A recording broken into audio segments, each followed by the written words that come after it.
Shalom, perkenalkan nama saya Celia Justisya Milkarori dengan NIM 2314201097 dari kelas A3 semester 1 Fakultas Keperawatan Universitas Pembangunan Indonesia. Video ini saya buat untuk memenuhi tugas ujian akhir semester dari mata kuliah Bahasa Indonesia dengan dosen pengampu Enci Jumliati Lambayang SPD MPD. Pada saat ini saya akan menjelaskan tentang penyakit tipes. Penyakit tipes juga dikenal sebagai tifus adalah penyakit infeksius yang disebabkan oleh bakteri Salmonella typhi. Penyakit ini dapat menimbulkan berbagai gejala yang dapat mempengaruhi sistem pencernaan dan organ lainnya. Penyakit tipes memiliki gejala yang khas, diantaranya yang pertama demam tinggi.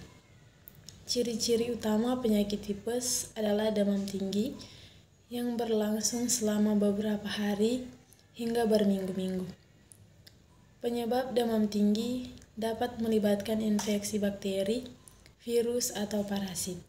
Selain itu, demam juga disebabkan oleh kondisi non-infeksi seperti peradangan, efek samping, obat, dan gangguan imun. Yang kedua, sakit kepala. Penderita tipes biasanya mengalami sakit kepala yang intens. Hal ini disebabkan oleh demam yang tinggi dan infeksi yang menyebar ke seluruh tubuh. Sakit kepala bukanlah suatu penyakit spesifik, melainkan gejala yang dapat muncul sebagai respon terhadap berbagai kondisi atau faktor.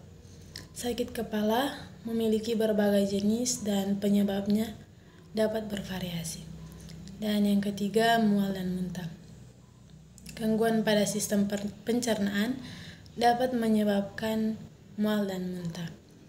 Mual dan muntah adalah respon tubuh terhadap berbagai kondisi atau penyakit seperti infeksi, penyakit perut, atau efek samping dari pengobatan tertentu.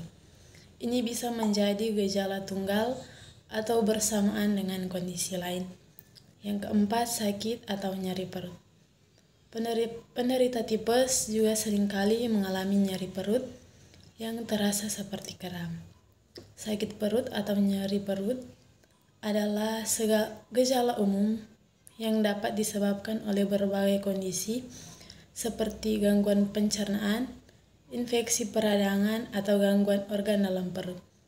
Jenis nyeri lokal dan faktor pemicunya dapat bervariasi. Yang kelima, diare atau konstipasi. Penderita tipes dapat mengalami diare atau konstipasi. Diare biasanya terjadi pada tahap awal penyakit, sedangkan konstipasi terjadi pada tahap lanjut.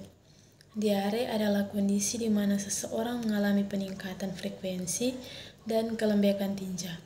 Penyebabnya bisa bermacam-macam, termasuk infeksi makanan yang terkontaminasi atau reaksi terhadap obat-obatan.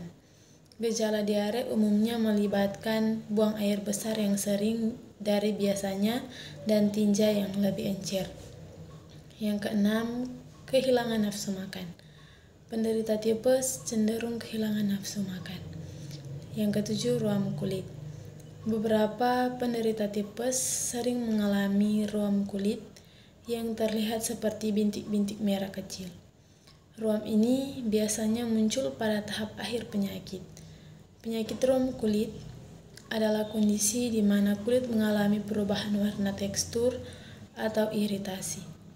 Ruam kulit dapat disebabkan oleh berbagai penyakit, termasuk alergi makanan, kontak dengan zat iritan, infeksi virus atau bakteri, atau kondisi kulit tertentu seperti dermatitis. Gejalanya dapat berupa gatal, kemerahan, bengkak, atau adanya bintik-bintik pada kulit. Yang ke-8, gangguan pernafasan. Penderita tipes dapat mengalami gangguan pernafasan seperti sesak nafas dan batuk. Beberapa contoh gangguan pernafasan seperti asma, bronkitis, dan pneumonia. Gejalanya dapat beragam, termasuk kesulitan bernafas, batuk, sesak nafas, atau nyeri di dada. Penyebabnya dapat bervariasi, melibatkan faktor genetik, paparan berbahaya, infeksi, dan kebiasaan merokok. Pengelolaan gangguan pernafasan tergantung pada jenis dan tingkat keparahannya dan seringkali melibatkan perawatan medis serta perubahan gaya hidup. Demikianlah penjelasan saya mengenai penyakit tipes dan terima kasih.